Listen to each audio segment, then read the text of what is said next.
Olá, nós estamos no novo projeto agora. Nós iniciamos esse ano falando sobre o Deus Pai, o Deus Filho e o Deus Espírito. E terminamos na última mensagem dando um pouco dos três, falando um pouco do ministério dos três. Mas agora eu gostaria de pensar com vocês, se os três fizeram tudo isso, qual foi a marca visível que eles deixaram na história, né? Ou que ele, enquanto Deus Pai, Deus Filho e Deus Espírito, deixou na história. Então eu gostaria de falar um pouco sobre igreja. E nós vamos estudar um livro específico do Novo Testamento. É óbvio que você já sabe qual que é, mas eu gostaria de dar um panorama histórico. Então é possível que hoje a gente não consiga entrar na carta de Efésios, mas é importante esse panorama para nós entendermos de onde saiu a igreja, de onde surgiu. Você já se perguntou sobre isso? Por que igreja? De onde veio isso, né?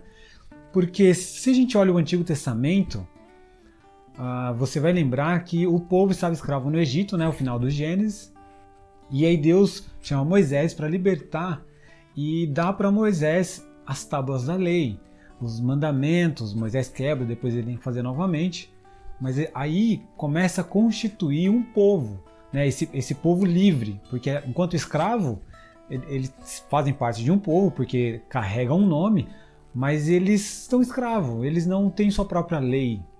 Então, quando Deus os chama e entrega essa lei, que na verdade é mais algo de cuidado sobre a vida deles, é algo mais de instrução do que lei propriamente dita, e Deus também fala para Moisés construir uma igreja? Não, um tabernáculo. Esse tabernáculo, nós podemos dizer uma tenda, e ela era desmontável. Então, os sacerdotes, eles desmontavam, né? Aliás, os levitas, eles desmontavam essa tenda e levavam, na medida que o povo ia peregrinando pelo deserto, de acampamento em acampamento. Então, por que Deus pediu que o povo fizesse um tabernáculo? Porque o tabernáculo era um símbolo da presença de Deus. Então, onde estava o tabernáculo, ali também estava a Arca da Aliança, e Deus se fazia presente naquele ambiente. É óbvio que tudo foi questão de ensino. Então, não era para ser perpétuo o tabernáculo, mas era um momento que ele era útil até chegar ao tabernáculo de fato. A gente vai ver isso para frente. Então, mas a primeira coisa que Deus pede para Moisés, em Êxodo 25, 8 e 9, é para que Moisés então faça esse tabernáculo, ok? Aonde Deus aparentemente, Deus iria estar, então não poderia entrar qualquer pessoa, só poderia entrar Moisés para falar, porque Moisés, aliás, ele era o representante de Deus na terra, né? Ele que falava com Deus e trazia a mensagem ao povo. E depois de Moisés, quando constituiu os sacerdotes, tinha o sumo sacerdote, e dentro desse tabernáculo tinha um lugar chamado Santo dos Santos, que era onde Deus de fato habitava.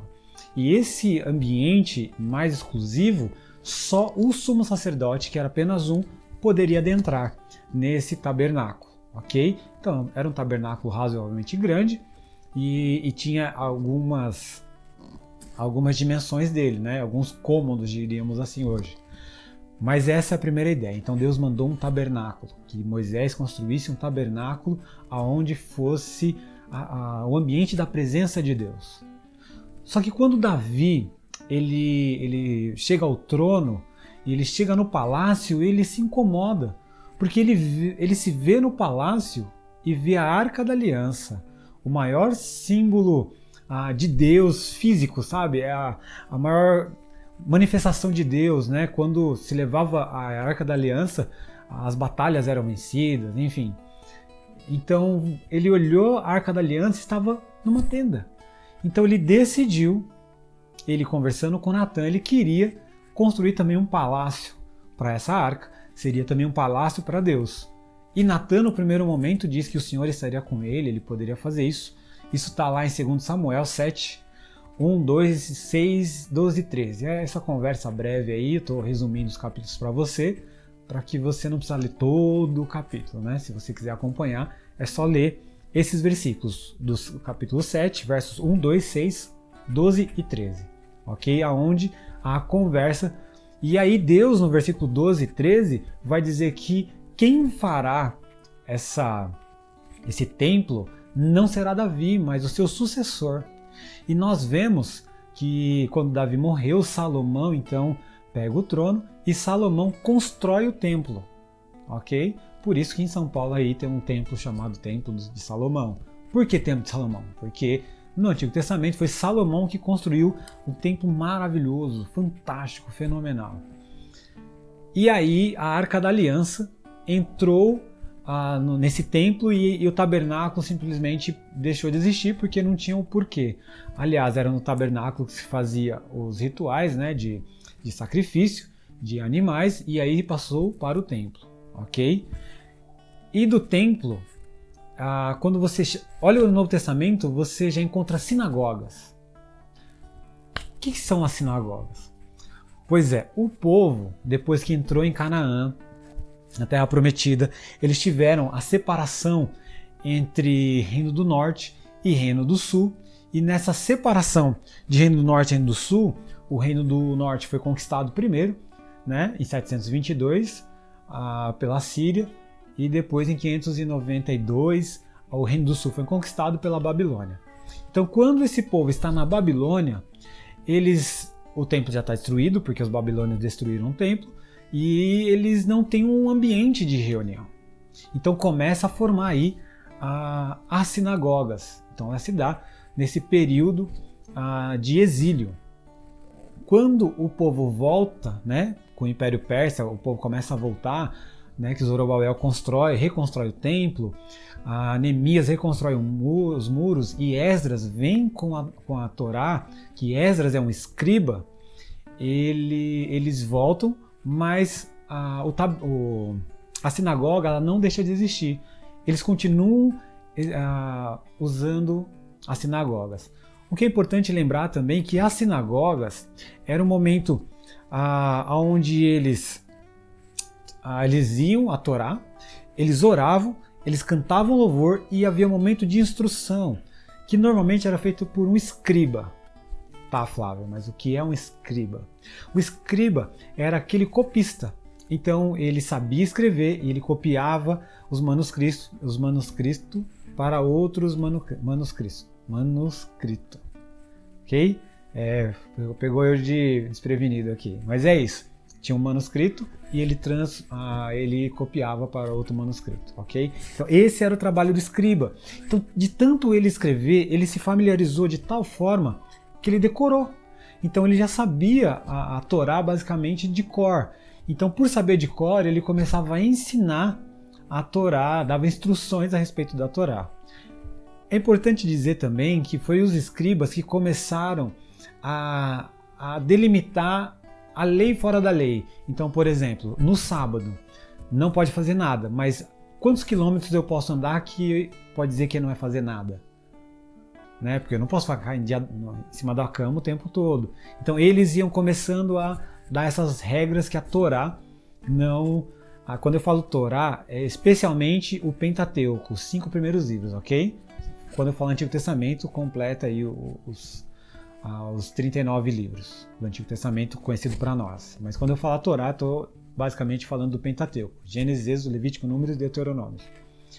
Então, os escribas eles ensinavam. E também esse momento de leitura, no século II, os judeus diziam que era assim que eram feito, ou era uma forma de substituir o sacrifício. Então não tinha templo, não tinha como fazer sacrifício. Ao mesmo tempo, não tinha, eles liam Torá, então falava que isso estava no lugar do sacrifício. Então essas sinagogas elas estão espalhadas aí. Então quando nós chegamos no Novo Testamento, a gente já vê sinagoga. Então aí você tem o templo, né? E aí o segundo templo ele é melhorado por Herodes, o rei Herodes ele melhora o templo, que foi bem fraquinho. Mesmo assim, Deus dá uma palavra muito importante. A glória da segunda casa será maior que da primeira. Lembra que o primeiro templo era suntuoso, maravilhoso, esplêndido. Pois é, o segundo templo, ele não é tão assim, ele é bem fajuto. O israelita já não tinha dinheiro para construir um templo, né, maravilhoso, mas mesmo assim, a glória de Deus, a promessa de Deus que ia se manifestar mais na segunda casa. Isso já nos dá uma boa ideia de quem é Deus. Deus não importa com casca. Aliás, já nos profetas ele dizia que ele não habita em templos feitos por mãos humanas. Isso já vai reverberar no Novo Testamento. Mas dizendo que Deus habita aonde Ele quer, quando Ele quer e da forma que Ele quer. E nós que ficamos olhando para a casca dizendo, é essa pessoa porque ele tem isso, porque ela tem aquilo, ela é, ele é. Pois é, o templo suntuoso de Salomão, ele em glória perdeu, em glória de Deus ele perdeu pro segundo templo. Então, pro templo de Zorobabel. Então pensa assim, o templo suntuoso, maravilhoso, glorioso, ganha em dinheiro, em glória, em olhar, ganha do segundo templo. Mas o segundo templo, em presença de Deus, ganha do primeiro. Isso é importante, porque vaidade de vaidade. Tudo é vaidade. O mais importante não é você ter belas roupas, né? Ter uma casa maravilhosa. O mais importante é você ter a presença de Deus habitando dentro de você. Dito isso, nós vamos então para as sinagogas. Mas chega Jesus, e aí Jesus ele faz menção a uma certa eclesia, uma reunião. E ele vai dizer, Mateus capítulo 16, 18, sobre Pedro, tu és Pedro e sobre essa pedra edificarei a minha igreja. Há três formas de interpretações possíveis. Então a primeira é que a Igreja Católica se refere que quando Jesus fala que tu és Pedro e sobre essa pedra edificarei a minha igreja, então ele está dizendo que sobre Pedro, né? Então Pedro é o fundamento da igreja. Mas nós, enquanto cristãos protestantes, nós entendemos que há duas outras formas de entender. Tu és Pedro e sobre esta pedra, que é essa pedra? A pedra que Pedro disse, e o que Pedro tinha dito no versículo anterior. Tu és o Cristo, o Filho do Deus vivo. Então sobre esse estigma de que Jesus é o Cristo, o Filho de Deus vivo, é que a igreja se fundamenta. Uma outra forma de enxergar é que Jesus olhou para Pedro e disse, tu és pedra, mas sobre um fragmento de pedra, mas sobre essa pedra, Jesus, edificarei a minha igreja. Então a igreja de Jesus está edificada sobre ele mesmo. Aí eu particularmente prefiro a junção das duas, entre nós estamos alicerçados sobre Jesus e sobre o escrito que diz, tu és o Cristo, o Filho do Deus vivo, ok? Então essa nova reunião que Jesus está dizendo. Mas Jesus entra na sinagoga, Jesus vai ao templo, Jesus ensina na sinagoga. Eu não vou investir muito tempo, senão a gente não consegue chegar nas igrejas propriamente dito. Então essa reunião que agora se dá nas casas, se dá na sinagoga, se dá no templo, não importa, aonde eles se reúnem, né? Onde tiver 2 ou 3 reunidos em meu nome, ali estarei, assim disse Jesus. Você percebe que essa nova reunião é uma nova realidade. Aonde você estiver, você é igreja, porque você está se reunindo com 2 ou 3, ok? Importante dizer isso, que igreja é reunião. Eu sou igreja enquanto eu me reúno. Eu sozinho não sou igreja, ok? Isso precisa ficar bem claro pra gente. Sou igreja à medida que eu me reúno. E você também tem em Mateus 18, 17, Deus validando essa reunião como igreja. Ele está falando sobre o confronto do irmão que peca contra você. E diz que vai e confronte para trazê-lo, para ganhá-lo. E se ele não ouvir, leve outras pessoas. E se não ouvir, leve a igreja. E se ele não ouvir a igreja, então trate-o como pagão. Então vê que Jesus está dando uma autoridade sobre essa nova reunião, essa eclesia, o que nós traduzimos por igreja. Então essa igreja tem autonomia na terra para dizer é um pagão ou não, está na comunhão. Então esse novo jeito de ser é o jeito que Jesus está dizendo aí. Então não tem mais um templo fixo e não tem mais sinagogas. Parece que Jesus está transportando isso para um outro negócio chamado eclesia, igreja, reunião, os que são chamados para fora.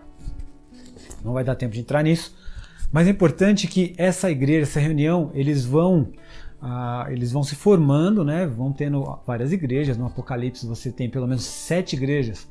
Na Ásia Menor, é óbvio que tem muito mais lá. O apóstolo Paulo, né, quando faz a sua viagem missionária, na terceira ele já está passando por um monte de igreja ali.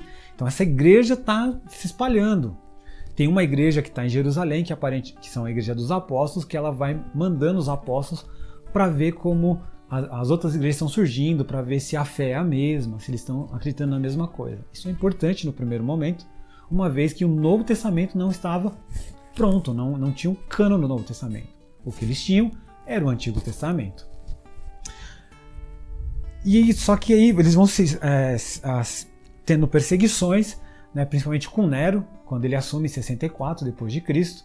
E isso vai surgindo perseguições mas em 300 depois de Cristo, Constantino, o imperador romano, ele pseudo se converte, ele tem uma visão que uma cruz, e ele pinta essa cruz nos brasão, e ele estava perdendo, e através, aparentemente disso, ele ganhou, então ele se torna um cristão.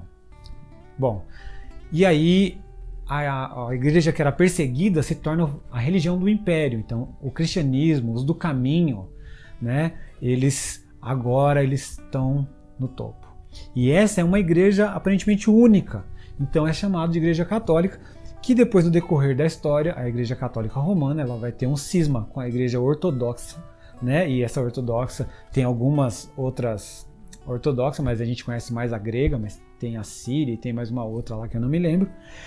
Mas em 1517, na verdade, em outubro, né, 31 de outubro de 1517, Martinho Lutero então consegue a reforma com as 95 teses, aonde surgem os movimentos protestantes, né, como o luteranismo, né, o movimento luterano, porque de Lutero.